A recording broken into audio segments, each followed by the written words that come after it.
And here it is, folks. Easby Abbey.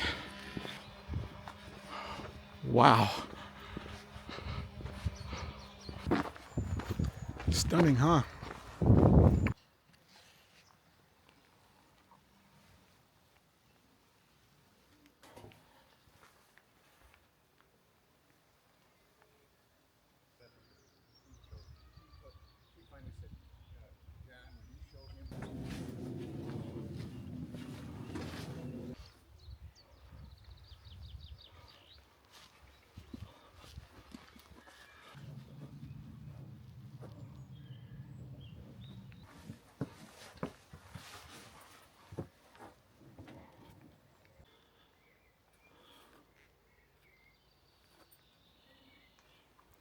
Truly magnificent. Hello folks, I am headed to Richmond today. I'm going to, I believe it's called, Richmond Castle, and there's an abandoned abbey there that I'm going to go visit. To take the bus, should take me about 30 minutes.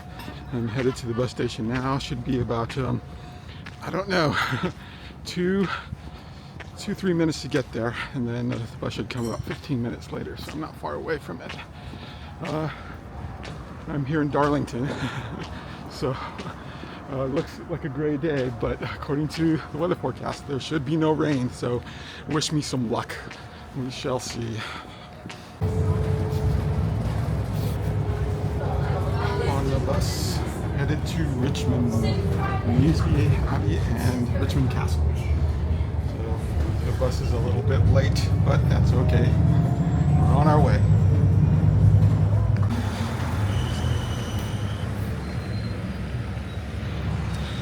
So I arrived here in Richmond, and took about, I don't know, 30-40 minutes from Darlington, and I was on a bus full of school kids. They're all dressed in uniform. I don't know if you saw those ones walking behind me or the ones in front of me when I first started the video, but yeah, they look exactly like you would think they look. Right? England is the least surprising country that I've been to. It's what I expected. It's kind of a hilly country, very green. All the names sound like they come out of the Lord of the Rings, or the Hobbit. They have a shire after everything. I think we're in North Yorkshire, I believe. And it's a typical day, but it's not supposed to rain. It's a little bit gray, but it's starting to clear a little bit, thank God. I stopped off at a local place to get a coffee, an Americano, right? How typical Americans. I just bought the Americano with some cream and sugar, which I usually don't get, but I've been feeling a little run down lately, so I don't know if it's because I'm not getting enough caffeine or what, but they also gave me a little biscuit with it, but I didn't order, but we'll see. It's a little ginger snap, it looks like. So far, I am very impressed with Richmond.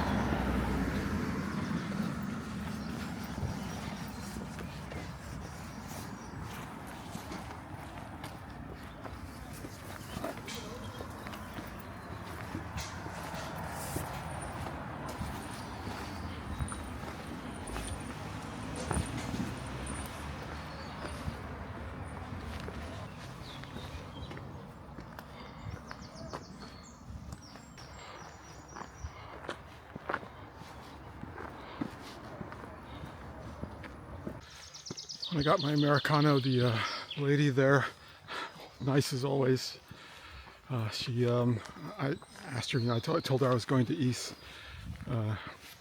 Easby Abbey, and I asked her if I pronounced that correctly. She said, yes, that's correct. She said, you get to walk through a forest.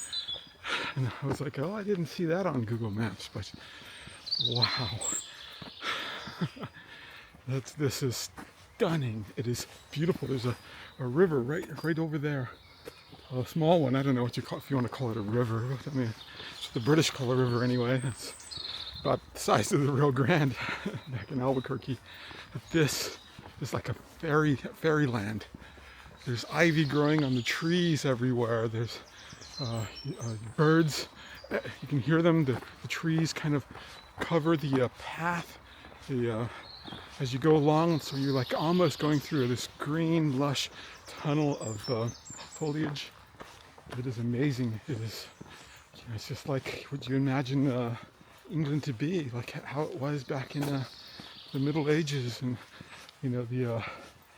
those fairy tales that we all like. And I mentioned the Lord of the Rings before, but something like that. It's awesome.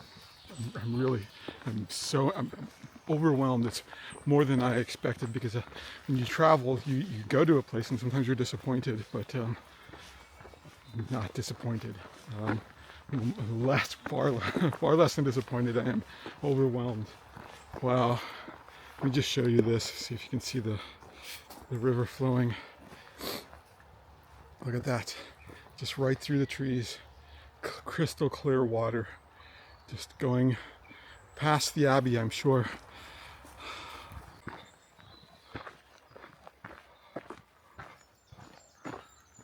There it is. It's on the other side of the river. Pretty close. About 5 minutes away. It looks about as impressive as I thought it was going to look. So this is a fine morning. We might get a little bit of sun when we're there. Let's hope, right? Maybe a little mist to make it look mystical.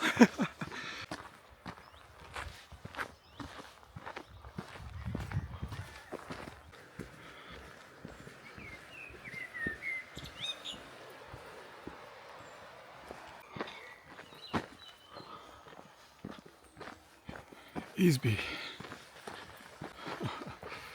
The woods are lovely, dark and deep, and I have promises to keep, and miles to go before I sleep, and miles to go before I sleep.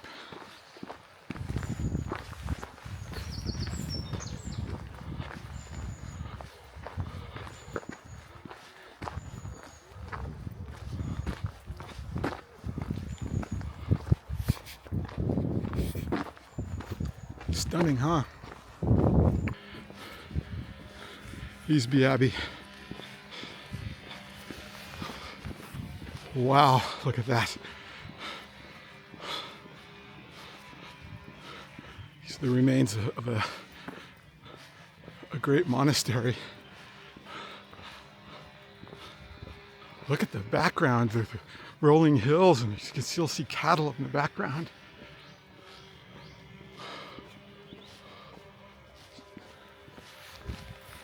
And there's the church that is still serving parishioners to this day. But the Abbey's heyday is long gone. This place was founded nearly 900 years ago. In the 1100s, almost 1,000 years, almost a millennia ago.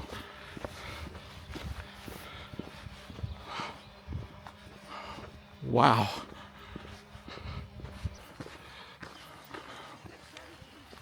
But over here is the Abbey itself. Let's take a look, see what it says. St. Agatha's Church, I believe that's this right here. And then it says the Richmond Trail, Easby Abbey. The remains of the prestigious Easby Abbey illustrated the importance of religious life to our medieval ancestors. Yes, no doubt. There it is. So right now it is 9:49. I am going to wait the 10 minutes to be respectful. I'm not going to go in until exactly 10 o'clock because I don't want to disturb anything. But you can see behind me. You can take a look at the estate up there.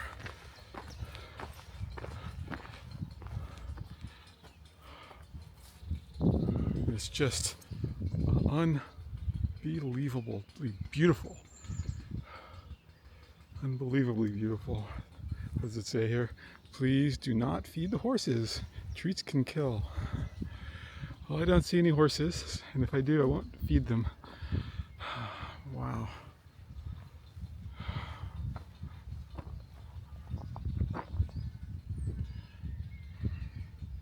You know, I should tell this story. When I just got out of law school, law school is a traumatic experience. After you take the bar exam, you're just like, you have to recover. It takes a lot out of you. It's the third most difficult thing I've ever done in my life. So you're probably wondering what the first and second.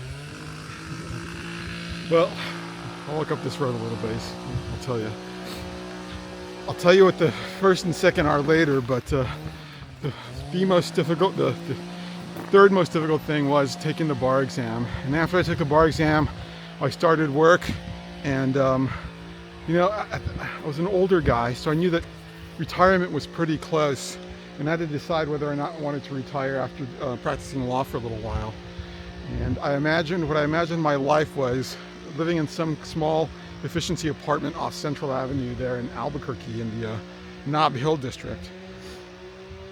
And the more I thought about it, the more, I don't know, dreary it sounded. Like, you know, all of this time you're doing all of this work, you're studying, you're going to law school, you're doing all of this stuff. Why would you want to end up just on some dreary little efficiency apartment off of Central Avenue in Albuquerque? I love Albuquerque, and don't get me wrong. Nob Hill is, you know, at least it used to be, it was a pretty cool part of town where the kind of the hippies hung out and the college kids were. But I was looking at YouTube, and I saw all of these youngsters traveling the world, just going places and visiting places and recording themselves. And I just got obsessed with it, and I just wanted to do that sort of thing. I really did. I saw them going to Thailand and to Italy and, you know, Mexico, Peru, and all of these other places.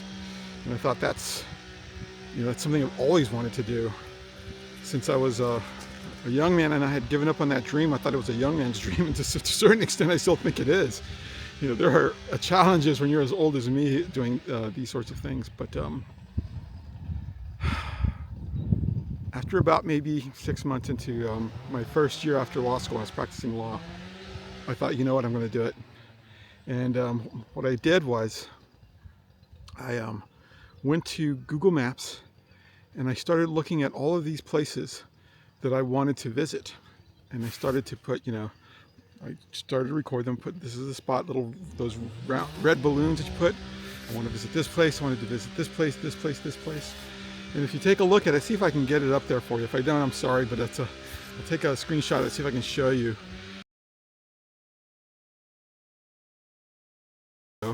In some places in the Middle East, and some places in the Far East, and I will get to the Far East eventually. But the biggest cluster of them are in northeast England, because I'm fascinated by these abandoned abbeys and monasteries all over England. I just thought they looked so, I don't know, majestic, and even in their, I call them skeletons of churches, because that's all that's left is the stone. All the wood and the glass and everything else is gone, but just the stone, so you can kind of see what the grandeur was before they were you know, abandoned. And I'll get to that story later. So if you go to Darlington, which is where my Airbnb is, all around Darlington are all the places that I want to visit. They're just clustered all the way around, which is why I chose Darlington. Darlington itself is kind of, you know, it's a small town. It's about 100,000 people. I accidentally walked outside of the town, walked to the town limits from the center out of there a couple of days ago. But I figured this is the place. This is the place where I can use as a base to see all of the places that I've always wanted to visit. And Easby Abbey is the first place that I'm going to visit. I added to that list. I added to all of those places for years, for like 3-4 years, just finding place after place after place. And Easby, you have the honor, I guess, of being the first place. And as soon as it opens, I'm going to head on over there and check it out. Well, I wish this guy hadn't started cutting his stuff so early, but you'll join me with in a few minutes. You join me on my journey. A dream come true for me, anyway. So I'm actually on Easby Abbey. I'm on the grounds.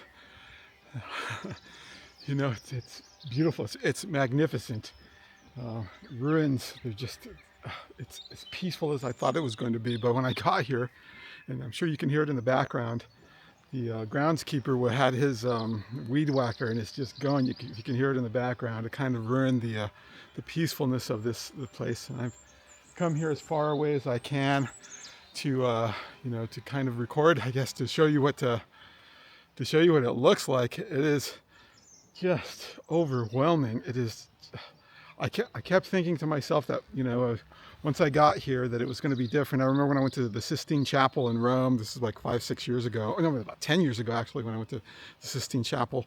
I was stunned by how small it was, because in my mind, I had always visioned the Sistine Chapel to be huge, it's massive, and it is pretty big. And when I looked up, I saw how small it was, and it took me a little bit of time. I didn't have my glasses. I had these old scratch glasses, and when I looked up at it, it was the more I looked at it, the more, I don't know, overwhelmed I became. It was truly a magnificent thing to see. But this is everything I thought it was going to be. Just stunning. Let me show you. Enough of me talking, but look at it.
So I'm in kind of the lower level right now of the monastery called the refectory, which is where the canons, or the monks, because that's the same thing, canons / monks. This is where they ate. Let me show you. You can see it's beautiful, but this is kind of gives you a false impression. You can see these pillars in the center. They kind of held up the ceiling of the lower level. So lower level here, and you can see those pillars there. And then there is a ceiling. There is a ceiling right about there, at that level, all the way around. And then there's the upper room, and that's where the canons ate their meals, all up in there. They did it mostly in silence because they were kind of ascetics, meaning that they lived kind of austere lives, where they didn't speak much. They were in constant prayer and reflection about God. They had a service to provide to the community, which just to offer them spiritual support and food and drink and those sorts of things. But this is a magnificent place to be austere. The building itself isn't austere. I'm sure it took a lot of work and a lot of skill. You can see the stonework in the just right up there into the where there must have been stained glass windows. It's beautiful. It took such skill, and it's still here. I don't know how old that part is, but the monastery here has been here for almost 1,000 years, 900 years. It was the 1100s when it was founded, just after William the Conqueror took control over England. But wow, this is something else. And again, these ruins, yeah, no doubt they're still in a state of decay, that they're, eventually they will collapse, but we get to see them how they exist right now, at this moment. Let's take a walk inside.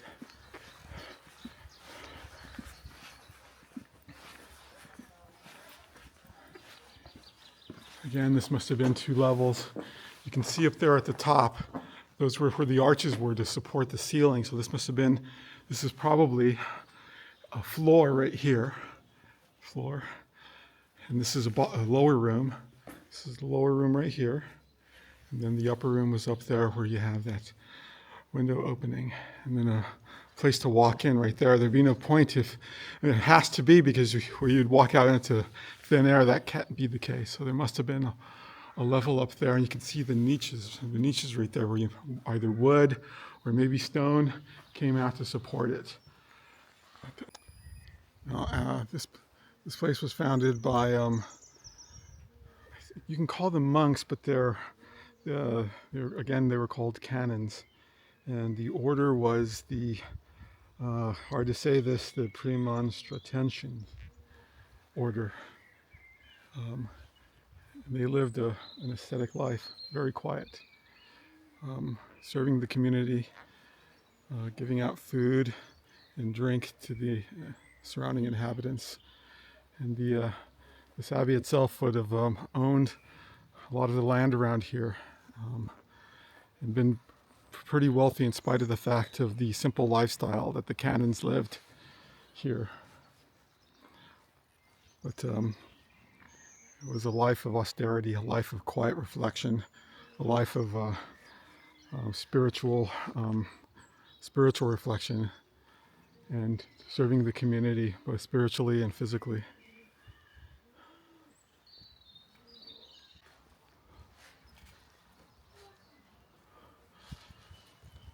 Well, if you're wondering why this is just a skeleton of a church or an abbey or a monastery, it's because in the 1530s, about 1536, Parliament passed a law making King Henry VIII the head of the church in England.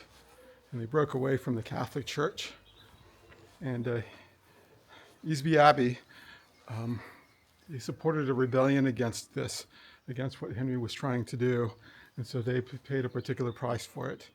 And the abbey was abandoned. According to what I read over here, they were supposed to be tied up, which means they were supposed to have been hanged, though we don't know whether or not they were. The canons or the monks, the canons, they were monks, but they were called canons, not monks, but that's about what they were.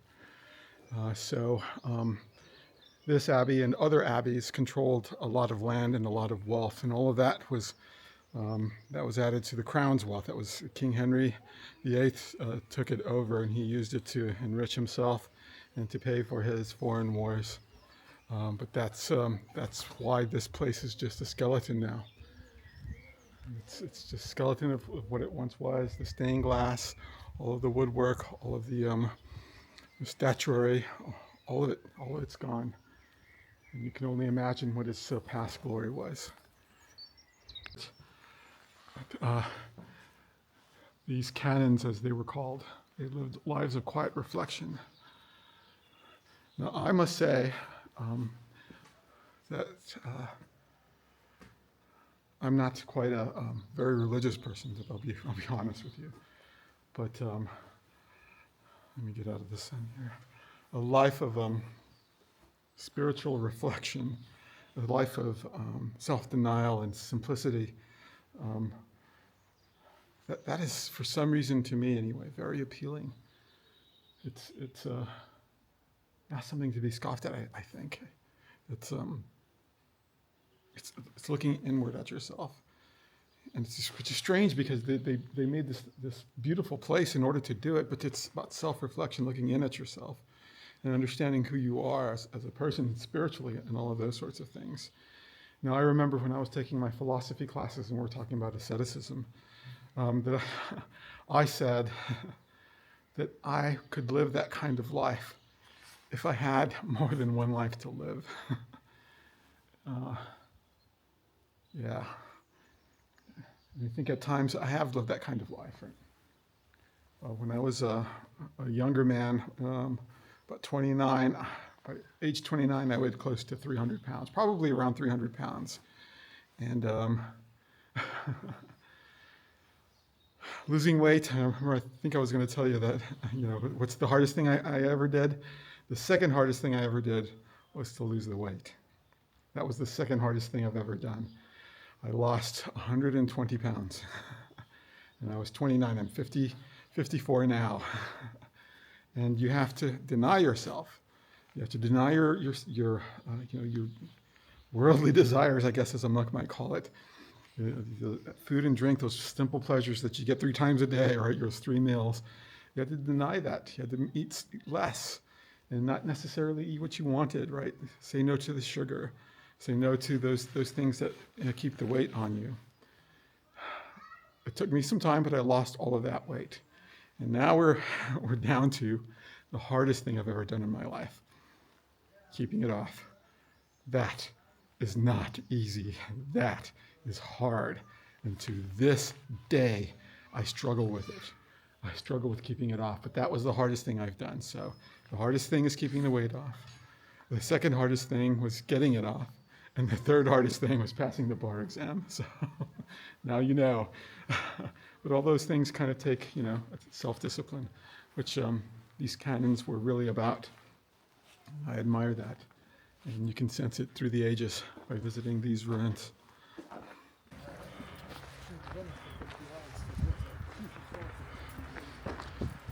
See all of us walkers, right, walking from the Abbey. Some of them are going to the Abbey, Easby Abbey, through this, I don't know what you would call it, maybe a tunnel or a nave. A nave is like the church, those old cathedrals, kind of like the Abbey, which come together, right? That's what it reminds me of, kind of a natural church structure. I don't know, I'm only contemplating it, but I think maybe the designers of that Abbey maybe walked through a place like this and tried to make it that way, right? Make it look like nature. I don't know which is more magnificent, the man-made Abbey or this beautiful tunnel of nature. Well, folks, I just got back from Easby Abbey. Had myself a little bit of lunch. I was contemplating buying lunch here, but I'm still having trouble spending money. I just don't, I never have spent a lot of money, and keep thinking I shouldn't do it. But so I had a ham and a cheddar sandwich that I made. I bought the stuff from the local grocery store. Having some water and some pickled onion flavored potato chips. It doesn't taste as bad as it sounds. It was really, it was kind of good. It's pretty good. It was okay. But I'm supposed to go to Richmond Castle. I doubt that I'm going to be able to do it today. I'll go there, but I'm not going to be able to film because I'm almost out of batteries and the time is running out. So I'll have to come back. Maybe, we'll see. And I'll do another film. There's also a waterfall that I want to see before I leave, so I'm going to go see if I can find it. I've walked 11,000 steps, something like that. So I am, I'm getting Getting a little tired there when I arrived in England. I was just exhausted after that crazy run through Istanbul airport and trying to get here. The last few days have just been so tired and sleepy, and so I've just kind of rested. But today I've got my second wind, especially seeing that abbey. Just awesome.